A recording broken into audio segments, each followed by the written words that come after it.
crazy. That thing will kill you. He's right, it's magic. So am I.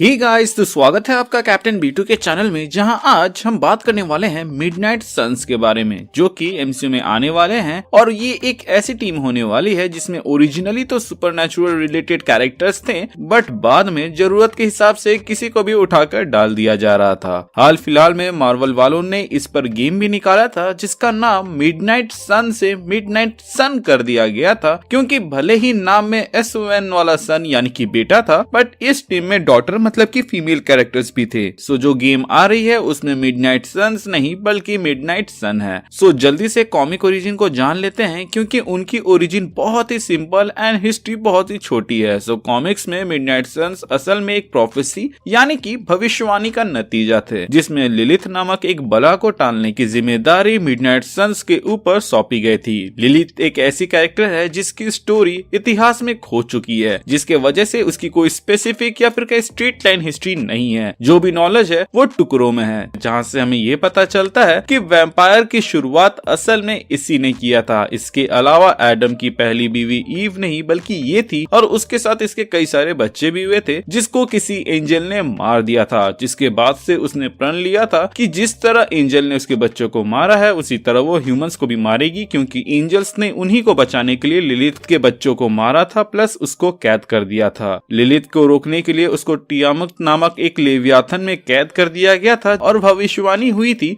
कि जब ये आजाद होगी तो 9 वॉरियर्स एकजुट होकर इसको रोकने आएंगे, जिनका नाम मिडनाइट सन्स होगा, जिसको असेंबल कॉमिक्स में डॉक्टर स्ट्रेंज करते हैं। एंड असेंबल होते ही वो लिलिथ को हरा देते हैं, जिसके बाद से जब ये दोबारा से असेंबल होते हैं तब उनका काम डार्क होल्ड के पेजेस को कलेक्ट करना था, जो लिलिथ के वापसी का रास्ता खोल सकते थे। सो अगर इस प्लॉट को एमसीयू में अप्लाई करे तो ये परफेक्टली बैठ जाता है, क्योंकि इस कहानी की जो मेन विलन होने वाली है वो सालों से कहीं पे कैद थी, एंड जब वो आजाद होगी तो उसको रोकने के लिए भी स्पेसिफिक कैरेक्टर्स चुने जा चुके हैं। अब बस उन्हें असेंबल होना है ताकि वो लिलिथ को रोक सके। लिलिथ एमसीयू के अर्थ में कहीं पर भी कैद हो सकती है, जिसके बाद वो स्नैप या सेलेस्टियल तियामत के अर्थ से निकलने के कारण आजाद हो जाती होगी, और उसके बाद से वो अपने आर्मी को स्ट्रॉन्ग करने में लगी होगी। वहीं दूसरी ओर बाकी हीरोज या फिर कहीं मिडनाइट सन्स के मेंबर खुद को स्टैब्लिश करने में लगे होंगे एमसीयू के अंदर, जिनमें Moon Knight, Blade, Black Knight, Werewolf, Ghost Rider etcetera जैसे कैरेक्टर्स होंगे, जो अंधेरे में रह के ही ऐसे शैतानी राज को फैलने से रोक रहे हैं। ब्लेड हमें इटर्नल्स के एंड क्रेडिट में डेन को इबोनी स्वॉर्ड लेने से रोकते हुए दिखाया जाता है, क्योंकि उसे लगता है कि डेन रेडी नहीं है, एज वो स्वॉर्ड की एक अपनी हिस्ट्री है जो कि ना सिर्फ नल से कनेक्ट होती है बल्कि इटर्नल्स से भी कनेक्टेड है। इसीलिए आप इटर्नल्स मूवी के बीच में स्प्राइट को ये पूछते हुए देखते हैं कि क्या ये इबोनी ब्लेड है, जिस पर थीना बताती है कि ये एक्सकैलिबर है, मतलब कि हमें पहले ही हिंट मिल गया था कि इबोनी ब्लेड हमें दिखने वाला है। एनीवेज जब ब्लेड डेन को यहाँ पे रोकता है उस तलवार को छूने से, इससे हमें ये पता चलता है कि शायद तक वो उस स्वॉर्ड की हिस्ट्री को जानता हो जो कि डेन के अंकल ने उसे बताई होगी, वरना ब्लेड को कैसे पता चलेगा कि डेन रेडी है या नहीं। प्लस डेन के महल में उसको एंट्री कैसे मिल गई, साथ ही साथ ब्लेड को कैसे पता कि डेन उसी वक्त स्वॉर्ड को छूने वाला है, मतलब कि ब्लेड और डेन के अंकल के बीच में कुछ जान पहचान होगी ही, और शायद तक वो दोनों मिलके बुरे शैतानों को रोकते होंगे। लेकिन डेन के अंकल अब ब्लैक नाइट बनना छोड़ रहे हैं और वो डेन को ये पास ऑन कर रहे हैं। यहाँ पर ब्लेड ऑब्वियसली एक एक्सपीरियंस्ड बंदा लगता है, तो वही डेन को गाइड करेगा और स्वॉर्ड चलाना सिखाएगा, प्लस अपने dark desires and negative thought को कंट्रोल करना भी सिखाएगा, क्योंकि इबोनी ब्लेड अपने यूजर को करप्ट करती है। ब्लेड से अच्छा कोई टीचर इसलिए नहीं हो सकता क्योंकि ब्लेड भी अपने ब्लड लस्ट को कंट्रोल करके वैम्पायर्स को हंट करता है, जिससे एक पैरेलल क्रिएट होता है दोनों में, जहाँ दोनों ही कैरेक्टर अपने अंदर के शैतान को कंट्रोल करने में लगे हुए हैं और बाहरी शैतान से ह्यूमंस को बचा रहे हैं। अगर आपने मेरा मून नाइट का ट्रेलर ब्रेकडाउन देखा होगा तो आपको पता होगा कि नल जब इबोनी ब्लेड के बारे में बता रहा होता है तब वहाँ खोंसू का भी जिक्र होता है, जिससे आप समझ ही गए होंगे कि मैं अब किस कैंडिडेट के बारे में बात करने वाला हूँ, जो कि है मून नाइट। देखा जाए तो इंटरनल स्ट्रगल के नाम पे ये बंदा सबसे ज्यादा स्ट्रगल करता है, जहाँ इसके अंदर 2 पर्सनैलिटी के अलावा एक ऐसी पर्सनालिटी भी एग्जिस्ट करती है जो कि बेसिकली गॉड का अवतार है, जो कि मेन कैरेक्टर के कंट्रोल में भी नहीं है। इसके अलावा जो नेक्स्ट कैंडिडेट मिडनाइट सन्स को ज्वाइन करेगा वो है घोस्ट राइडर। अब मार्वल वाले एमसीयू में एक नए घोस्ट राइडर को इंट्रोड्यूस करेंगे या फिर एजेंट्स ऑफ शील्ड या फिर निकोलस केज को वापस लाएंगे, इसके बारे में तो नहीं बता सकता, लेकिन कॉमिक्स के अंदर तो दो घोस्ट राइडर हमें दिखा दिए गए थे। और घोस्ट राइडर भी एक ऐसा कैरेक्टर है जो शैतान से मिले पावर को शैतान के अगेंस्ट यूज करता है, बाकियों के जैसे। इस साल हैलोवीन स्पेशल में हमें वेयरवुल्फ बाय नाइट भी देखने को मिलेगा और ऐसी रूमर्स है कि मून नाइट के अंदर भी वो हमें दिख सकता है। अभी तक में आप समझ ही गए होंगे कि मैं उन्हें ही मिडनाइट सन्स के लिए चूज कर रहा हूँ जिनके अंदर एक जंग सी चल रही है या ऐसे जो ग्राउंड लेवल पे काम करते हैं। तो ऐसे में आप यहाँ पे डॉक्टर स्ट्रेंज को फिट होते नहीं देख पा रहे होंगे, क्योंकि अब वो एमसीयू के बिग 3 का हिस्सा है। वो भले ही एवेंजर्स को लीड ना करे, बट वो एक स्ट्रॉन्ग पॉइंट होल्ड करते हैं जहां से उनको शिफ्ट नहीं किया जा सकता।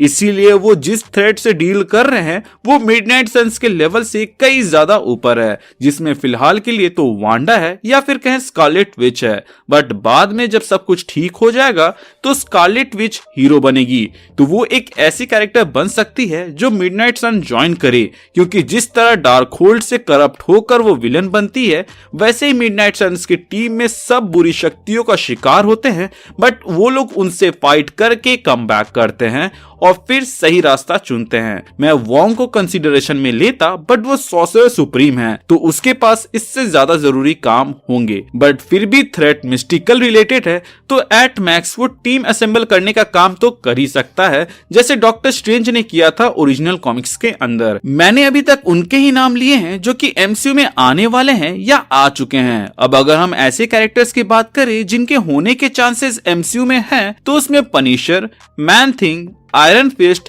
एल्सा ब्लडस्टोन जैसे कैरेक्टर्स आते हैं। नेटफ्लिक्स के मार्वल शो से डेयरडेविल एंड किंगपिन तो हमें ऑलरेडी एमसीयू में दिख चुके हैं, तो आयरन फिस्ट एंड पनिशर भी आ ही सकते हैं।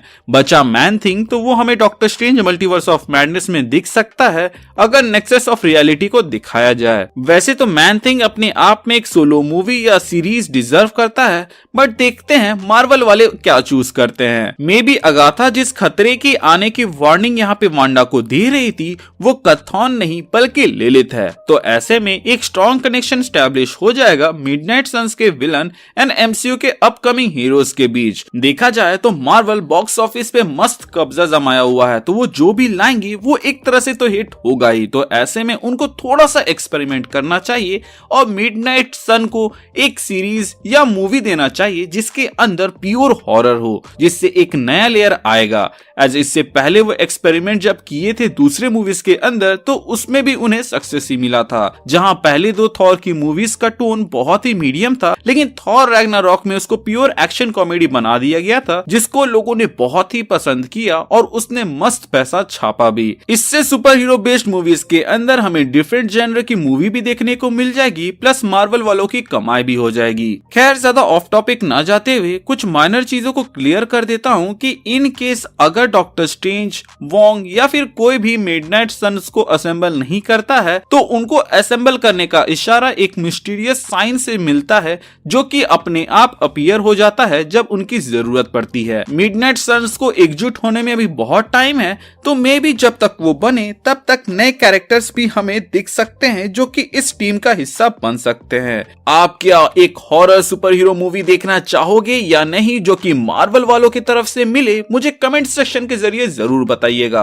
आप एक हॉरर सुपर हीरो मूवी देखना चाहोगे या नहीं, मुझे कमेंट सेक्शन के जरिए जरूर बताइएगा। इसके अलावा ये भी बताइएगा कि आपके हिसाब से मिडनाइट सन का हिस्सा कौन कौन बन सकता है। मैं तो घोस्ट राइडर को एज अ टीम काम करते हुए देखना चाहता हूँ, तो मेरी बस मार्वल वालों से यही गुजारिश है कि मालिक जब इतना खर्चा हो गया है और तीनों स्पाइडरमैन को एक साथ ला चुके हैं, तो एक मिडनाइट सन की भी सीरीज या फिर मूवी बना ही दो जो कि प्योरली हॉरर हो। सो गाइज आज के लिए बस इतना ही। अगर आपको ये वीडियो अच्छा लगा हो तो वीडियो को लाइक कर दीजिएगा और अपने दोस्तों के साथ शेयर कर दीजिएगा। इसके अलावा चैनल पे नए हैं तो चैनल को सब्सक्राइब कर दीजिएगा और पुराने हैं तो प्लीज चेक कि आपने बेल आइकन दबाया है या नहीं। अगर आपने दबा दिया है तो वेल एंड गुड, और अगर आपने नहीं दबाया है तो उसे दबा दे ताकि जब भी मैं कोई वीडियो डालूं उसका नोटिफिकेशन आपको जाए। इसके अलावा हमारे चैनल का एक छोटा सा मोटो है जो कि है लोगों की मदद करें, अपना ख्याल रखें एंड कीप मूविंग फॉरवर्ड का रट लगाकर आगे बढ़ते रहें। Thank you for watching this video, stay tuned.